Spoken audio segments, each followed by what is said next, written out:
ઓય આવડા તન યાર તું તો આવડા આ બંડવાની બધી પથારી ફેરી કાઢી દે બોલ નવું બંડાની પથારી ફેરી કાઢી દે 300 રૂપિયાનું બંડું લાયા જો 300 રૂપિયાનું બંડું તને ધોતો આવડે ફાટી ગયું ચોખ્ખે રે કેવું ટીપો હતું તમે આલા એટલા બધા શું લેવા કરો ટીપો પડે તાકે હું આરો તો હું તે તો તમને ખબર છે ને બધા આરો તો હું જો આખો બંડાની પથારી ફેરી કાઢી ટીપી ફરી ગઈ એટલે બહુ ફાડવાનું થોડું ફાડવાનું હે બંડાનો બહાડી હોવું નાખી દે પહેરા પર આવ પણ હજુ અઠવાડિયું નહીં થયું રોજ કમ્પ્લીટ કરીને આવવાના પર દાદાગીરી બતાવો દાદાગીરી નહીં બતાવતા વળી તને વાત કરે જે હતું હાથું કહ્યું હતું પહેરા પણ આવ કાઢી ધોઈ કાઢે તમારે જાતે કેસો નહીં ધોવાવાનું બરાબર હજી પથારી આપણે બંધાની ફેરી કાઢી બસ તને ધોતો ના આવડે ટીપણ થાય આ દેખાયું દેખાયું એક તો એક પણ હજુ આ પેલા છોકરી પહેલો જ પ્રોગ્રામમાં પહેર્યું હતું જો આ બીજો જ પ્રોગ્રામ હતો તો બ્રશ મારી એટલે તૂટી જાય તો બ્રશ એવો થોડો મારવાનો હોય એવો પ્રશ્ન મારે કોઈ એવો પ્રશ્ન મારે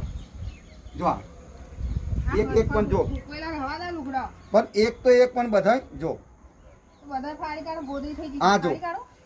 જો હા હાવ જો શું ત્યાં ફાડ મોડ્યું છે એક લુગડું સારું જો તો સારું પણ આ ડૂચો જો વાહ જો એક નહીં રહેવા દીધો તેમ બોલાવ તને શું કહેવું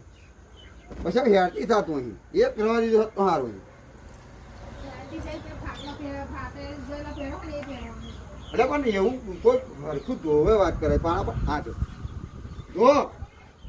એક લુગડું હોત ને તો મને ગમત ધોઈ કાઢજો તમારે જાતે કાઢી પણ એક હોત તો ચાલે આ બધા જો કાઢી ધોઈ કાઢજે એમ તો કહું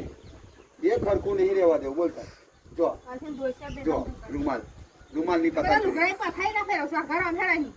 એટલે પણ ધોતો આવડતું નહીં ખોટું શું કરતો હોતા કાઢી તમારે ભોગો હોય એમને બોલાવી લાવજો ધોયા છે અમારે એક ગામમાં તહબાર બસ તે એને બોલાવી લાવજો ધોયા ગામમાં છે તહબાર એને બોલાય છે વધારાની હજુ મત ગાંડિયાલો હોય આગળ આવીને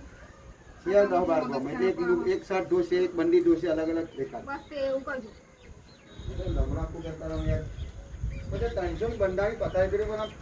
આ ઓની પથારી ફેરી કરી ઓની પથારી ફેરી નાઈચોની પથારી ફેરી કરી આ પેન આ છોકરાનો જોવા બીજો જ બે પ્રોગ્રામ થયો કોમ કરવું એ હરખું કરવું તો ના કરવું જ નહીં કરવું કાફી કરી છે જ ને કામ કરશું ના કરતી હતી અડી છે જ દેવાનું બરોબર એને જો હુકાઈ જાય તો હુકાઈ આ જવા પેટા હેડે પાછા નાખી આવું લો ચાખવા કરી ના